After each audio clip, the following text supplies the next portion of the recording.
മക്കളെ, welcome back to Xylem learning. പ്രിറ്റീമീസ് ആണ്. ഓണപരീക്ഷയ്ക്ക് പഠിച്ചു തുടങ്ങേണ്ട സമയമായി. വളരെ കുറച്ച് ദിവസങ്ങൾ കൂടെ കഴിഞ്ഞാൽ, കറക്റ്റ് ഒരു 30 ദിവസം കഴിഞ്ഞാൽ നമ്മുടെ പരീക്ഷ ഇങ്ങ് ഓടിയെത്തും. അതുകൊണ്ട് തന്നെ നമുക്ക് ബയോളജിയിലെ ആദ്യത്തെ 2 ചാപ്റ്റേഴ്സ് ആണ് ഓണപരീക്ഷയ്ക്കുള്ളത്. അതിന് വേണ്ട പ്രധാനപ്പെട്ട കുറച്ച് ചോദ്യങ്ങളൊന്ന് പഠിച്ച് സെറ്റാക്കിയാലോ? അത്രയും പഠിച്ചാൽ അത്രയും സെറ്റായല്ലോ. അപ്പൊ വേഗം തന്നെ നമുക്ക് ആദ്യത്തെ ക്വസ്റ്റ്യനിലേക്ക് പോകാം. എല്ലാവരെയും ബുദ്ധിമുട്ടിക്കുന്ന ഒരു ചോദ്യം അല്ലെങ്കിൽ ഒരു ചിത്രമാണ് ഹാർട്ടിന്റെ സ്ട്രക്ചർ അല്ലെങ്കിൽ ഹൃദയത്തിന്റെ ഘടന എന്ന് പറയുന്നത്. ഇവിടെ പറഞ്ഞിട്ടുള്ളത് identify name parts A B C and D. How do blood vessels A and B differ in there function? What is the function of part D എന്നാണ്. അപ്പൊ ചിത്രം നിരീക്ഷിച്ച് ചോദ്യങ്ങൾ ഉത്തരം എഴുതണം. നമ്മൾ എ ബി സി ഡി എന്നീ ഭാഗങ്ങൾ തിരിച്ചറിഞ്ഞ് പേരെഴുതുക. രക്തക്കുഴലുകൾ അവയുടെ പ്രവർത്തനത്തിൽ വ്യത്യാസപ്പെട്ടിരിക്കുന്നത് എങ്ങനെയെന്ന് എഴുതണം. ഡി എന്ന ഭാഗത്തിന്റെ ധർമ്മം എന്താണെന്ന് എഴുതണം. അപ്പൊ നമുക്ക് എന്തൊക്കെ കണ്ടുപിടിക്കാനുണ്ട്? എ കണ്ടുപിടിക്കാനുണ്ട്, ബി കണ്ടുപിടിക്കാനുണ്ട്, സി ഉണ്ട് ആൻഡ് ഡി ഉണ്ട്. ബ്ലഡ് വെസൽസും ഹാർട്ടിന്റെ സ്ട്രക്ചർ നിങ്ങൾ പഠിക്കുമ്പോൾ എപ്പോഴും ഓർത്തിരിക്കേണ്ട ഭാഗമാണ്. ഇവിടെ ഓരോ സ്ട്രക്ചേഴ്സ് കറക്റ്റ് ആയിട്ട് നമ്മൾ മനസ്സിലാക്കണം. അല്ലെങ്കിൽ നിങ്ങൾക്ക് എന്ത് ചെയ്യും? ഇതിൽ നിന്ന് ഐഡിയ കിട്ടാതെ പോകും. അപ്പം ചാമ്പേഴ്സ് പഠിക്കണം, അതുപോലെ തന്നെ എന്താണ് ഓരോ ബ്ലഡ് വെസൽസും പഠിക്കേണ്ടതായിട്ടുണ്ട്. അപ്പൊ ആദ്യം നമ്മൾ ഈ കാണുന്ന ഈ കുഴലിനെ നമ്മൾ പറയുന്നത് എന്താണ്? അതായത് ആർട്ടറിയിലേക്ക് ബ്ലഡ് എത്തിക്കുന്ന ഭാഗമാണ് നിങ്ങൾ ഈ കാണുന്നത്. ആ ഭാഗത്തിനെ നമ്മൾ പറയുന്നതാണ് സുപ്പീരിയർ വീന കാവ, അല്ലെ? സുപ്പീരിയർ വീനക്കാവ എന്നാണ് നമ്മൾ പറയുന്നത്. സുപ്പീരിയർ വീനക്കാവ അല്ലെങ്കിൽ നമ്മൾ എന്താ പറയും? ഊർധ്വ മഹാസിര എന്നാണ് പറയാ. ഊർധ്വ മഹാസിര. ഇനി ബി എന്ന് പറയുന്നത് എന്താണ്? നമ്മുടെ അയോട്ടയാണ്, അല്ലെ? ബി എന്ന് പറയുന്നത് നമ്മുടെ അയോട്ടയാണ്. നമ്മുടെ മഹാധമനി എന്ന് നമ്മൾ പറയും. മഹാധമനി എന്നാണ് പറയാ. മഹാധമനി. ഇനി അടുത്തത് ഇവിടെ നിങ്ങൾ കാണുന്നുണ്ടാകും 2 വാൽവുകളാണ് ഈ കാണിച്ചിരിക്കുന്നത്. കണ്ടോ? റൈറ്റ് സൈഡിലുള്ള വാൽവും ഉണ്ട്, ലെഫ്റ്റ് സൈഡിലുള്ള വാൽവും ഉണ്ട്. അത് മാറിപ്പോകരുത്. റൈറ്റ് സൈഡിലുള്ള വാൽവിനെ നമ്മൾ പറയുന്നതാണ് ബൈകസ്പിഡ് വാൽവ്. അയ്യോ, ലെഫ്റ്റ് സൈഡ് സി ആണ്. സിനെ നമ്മൾ പറയുന്നത് ബൈകസ്പിഡ് വാൽവ് എന്നാണ്. ഡി എന്ന് പറയുന്നത് ട്രൈകസ്പിഡ് വാൽവ് എന്നാണ്. സോ സി ബൈകസ്പിഡ് വാൽവ് എന്നാണ് ആൻഡ് ഡി എന്ന് പറയുന്നത് എന്താണ്? ട്രൈകസ്പിഡ് വാൽവ് ആണ്.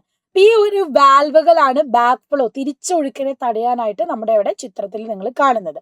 ഇനി നമുക്ക് നോക്കാം, how do blood vessel A and B differ in there function എന്നാണ് പറഞ്ഞിട്ടുള്ളത്. എ ആൻഡ് ബിയിലെ വ്യത്യാസം എന്താ? എ എന്ന് പറയുന്നത് ബ്ലഡിലെ ഹാർട്ടിലേക്ക് എല്ലാ ബോഡിയിലെ സെല്ലിൽ നിന്നുമുള്ള ഇംപ്യൂർ ബ്ലഡ് അല്ലെങ്കിൽ കാർബൺ ഡൈ ഓക്സൈഡ് നിറഞ്ഞ ബ്ലഡിനെ കൊണ്ടുവരുന്നതാണ്. So is a vein which carry deoxygenated blood to right atrium, അല്ലെ? ഓക്സിജൻ കുറഞ്ഞ കാർബൺ ഡൈ ഓക്സൈഡ് ഉള്ള രക്തത്തെയാണ് ഹൃദയത്തിലേക്ക് കൊണ്ടുവരുന്ന സിരയാണ് നമ്മുടെ സുപ്പീരിയർ വെനക്കാവ. ബി എന്ന് പറയുന്നത് എന്താണ്? ഒരു ആർട്ടറിയാണ്. ആൻഡ് അവരെന്താ ചെയ്യുന്നത്? ഓക്സിജനേറ്റഡ് ബ്ലഡ് ലെഫ്റ്റ് വെൻട്രിക്കിളിൽ നിന്നും, ഈ ഒരു ലെഫ്റ്റ് വെൻട്രിക്കിളിൽ നിന്നും ബോഡിയുടെ എല്ലാ ഭാഗത്തേക്കും കൊണ്ടുവരുന്ന ആർട്ടറിയാണ് അയോട്ട എന്ന് പറയുന്നത്. മഹാധമനി എന്നാണ് നമ്മൾ പറയാം. ഇനി ഇവിടെ ചോദിച്ചേ ഡി എന്ന ഭാഗത്തിന്റെ ധർമ്മം. ഡി എന്ന് പറയുന്നത് ട്രൈകസ്പിഡ് വാൽവ് ആണ്. Prevent back flow of blood from right ventricle to atrium, അല്ലെ? വെൻട്രിക്കിളിൽ നിന്ന് ഏട്രിയത്തിലേക്ക് തിരിച്ച് രക്തം പോവാതെ ബാക്ക് ഫ്ലോ പ്രിവെന്റ് ചെയ്യാനാണ് നമുക്കുള്ളത് ട്രൈകസ്പിഡ് വാൽവ് എന്ന് പറയുന്നത്. ഓക്കെ, ട്രൈകസ്പിഡ് വാൽവ് എന്ന് പറയുന്നത്. സോ ഈ ഡയഗ്രാം ഭാഗങ്ങളും പഠിച്ചു വെക്കാം. Identify the word pair relationship. Glucose synthesise ചെയ്യുന്നത് അനബോളിസം ആണ്. അപ്പൊ പ്രോട്ടീൻ ബ്രേക്ക് ഡൗൺ ചെയ്യാണ്. ബ്രേക്ക് ഡൗൺ പ്രോസസ് എല്ലാം നമ്മൾ പഠിച്ചിട്ടുണ്ട്. എന്താണ്? കാറ്റബോളിസം ആണ്. കാറ്റബോളിസം. ഓക്കെ ആണല്ലോ, അതിൽ ഡൗട്ട് ഒന്നുമില്ലല്ലോ. കാറ്റബോളിസം ആണ്. ഇനി plants cannot store glucose productive photosynthesis as such which of the following is A reason for this? പ്രകാശ സംശ്ലേഷണത്തിന് ഉൽപ്പന്നമായിട്ടുള്ള ഗ്ലൂക്കോസിനെ സസ്യങ്ങൾക്ക് അതേപടി സംഭരിക്കാൻ കഴിയാത്തതിന് കാരണം ഏതാണ് എന്നാണ്. Glucose is soluble in water, insoluble in water, converted into other form, is an unstable compound. എന്തുകൊണ്ടാണ് ഗ്ലൂക്കോസിനെ അങ്ങനെ തന്നെ സ്റ്റോർ ചെയ്യാത്തത്? പെട്ടെന്ന് വെള്ളത്തിൽ ലയിച്ചു പോകുന്നത് കൊണ്ടാണ്. അപ്പം glucose is soluble in water, ജലത്തിൽ ലയിക്കുന്നത് കൊണ്ടാണ് നമ്മൾ എന്ത് ചെയ്യുന്നത്? അതിനെ പ്ലാന്റ്സിനെ സ്റ്റോർ ചെയ്യാൻ ഗ്ലൂക്കോസ് ആയിട്ട് പറ്റാത്ത അതിനെ നമ്മൾ എന്ത് ചെയ്യും? സ്റ്റാർച്ച് അല്ലെങ്കിൽ അന്നജമാക്കി കൺവേർട്ട് ചെയ്യുന്നത്. Identify and name the fluid mentioned in the given statement. When the heart beat, fluid helps to reduce friction between the membrane. ഹാർട്ടിലെ മെംബ്രെയിനിലുള്ള ഫ്ലൂയിഡ് ഏതാണ്? പെരികാർഡിയൽ ഫ്ലൂയിഡ്, അല്ലെ? പെരികാർഡിയൽ ദ്രവം.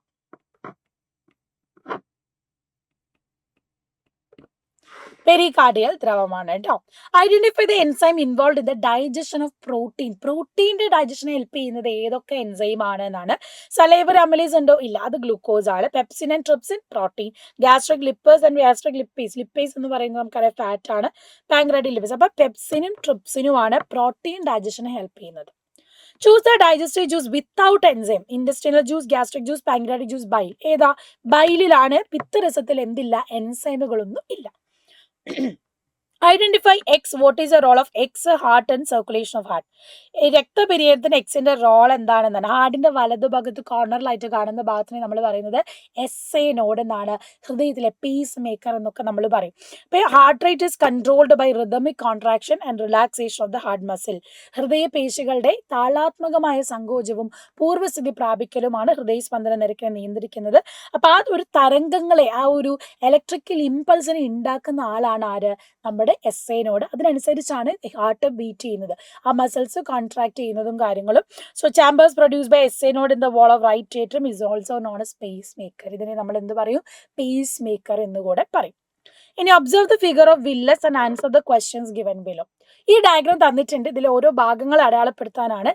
എയും ബിയും ഉണ്ട് കേട്ടോ. നമുക്ക് name the part labelled as A and B. A എന്ന് പറയുന്നത്, ബി എന്ന് പറയുന്നത് നമ്മൾ ലേബൽ ചെയ്യണം. എ എന്ന് പറയുന്നത് നമ്മുടെ ബ്ലഡ് കാപ്പിലറി ആണ്, രക്തലോമിക. ബി എന്ന് പറയുന്നത് എന്താ? നമ്മുടെ ലാക്ടിയൽ ആണ്. Which nutrients are absorbed into a? എന്തൊക്കെയാണ് അബ്സോർബ് ചെയ്യുന്നത്? How far is the structure of villus suitable for absorption of substance? അപ്പം ബ്ലഡ് കാപ്പിലറിയിൽ എന്തൊക്കെയാണ് അബ്സോർബ് ചെയ്യുന്നത്? Glucose, fructose, galactose, amino acid ഒക്കെ ബ്ലഡ് കാപ്പിലറി അബ്സോർബ് ചെയ്യും. And lacteal എന്ന് പറയുന്നത് ലിംഫിലേക്ക് നമ്മുടെ ഫാറ്റി ആസിഡ്, ഗ്ലിസറോൺ ഇവരെയാണ് ആഗിരണം ചെയ്യുന്നത്. ആൻഡ് ഇത്രയും മൈന്യൂട്ട് ആയിട്ടുള്ള ഫിംഗറിലേക്ക് പ്രൊജക്ഷൻ ആയിട്ടാണ് നമ്മുടെ വില്ലസ് ഉള്ളതുകൊണ്ട് തന്നെ സർഫസ് ഏരിയ കൂട്ടും. അതിനനുസരിച്ച് എന്ത് ചെയ്യും? വേഗം ബ്ലഡിൽ നിന്നും ന്യൂട്രിയൻസ് അബ്സോർബ് ചെയ്യാൻ പറ്റും. അപ്പം increase the surface area, maximum absorption.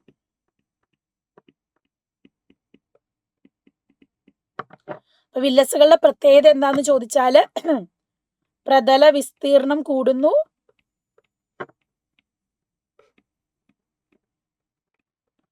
കൂടുതൽ ആഗിരണം നടക്കും.